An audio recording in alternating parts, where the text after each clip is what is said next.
בעצם מדפסת תעשייתית שפיתחנו, שמיועדת להחליף משחטה. לשאלתך לפני כן, פה אנחנו טוענים את המדפסת הזו בתאי גזע, שאנחנו יודעים למיין לשריר ולשומן, והיא יודעת להדפיס טונות ביום. טונות? טונות של בשר מתורבת ביום. זה רק לשם ההמחשה, אתה תוכל לבחור את הסטייק שלך, והמדפסת תתחיל לשחרר סטייקים בקצב תעשייתי. סיריליון, אני לא יודע אם אתה אוהב יותר שומן או פחות שומן. כך באמצע. באמצע. view order, slide to print. ופה בעצם המדפסת מתחילה לייצר סטייקים. סטייקים, הייחודיות פה היא שתאי הגזע נשארים חיים אחרי שהם מודפסים. סטייק יהיה מוכן בסביב הדקה. דקה? דקה.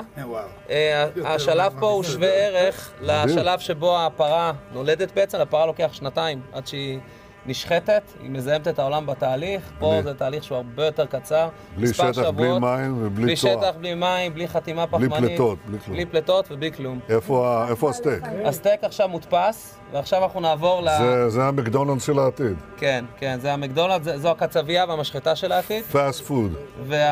וההפתעה פה בעצם, אנחנו משיקים היום גם את המדפסת הזו, שהיא סמי תעשייתית. ובואו נעבור למדפסת השנייה, שזה השקה העולמית שלנו, שמדפיסה דג.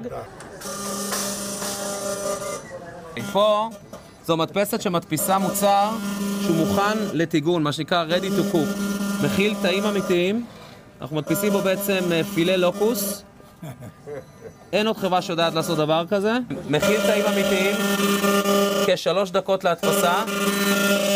לוקוס עם טקסטורה מורכבת. עכשיו אני אסגור אותה ונראה לכם כבר את זה מוכן. תן לה להדפיס, ככה זה נראה. ואנחנו נטעם את זה עוד רגע. פילה לוקוס מתורבת, שהודפס מבלי בעצם להשתמש בדג עצמו. זה מוכן, אפשר. פעם ראשונה בעולם שדבר כזה קורה. אני אומר ככה, עכשיו מה, טוב, אפשר להמשיך, זה טעים. אני חושב שזה...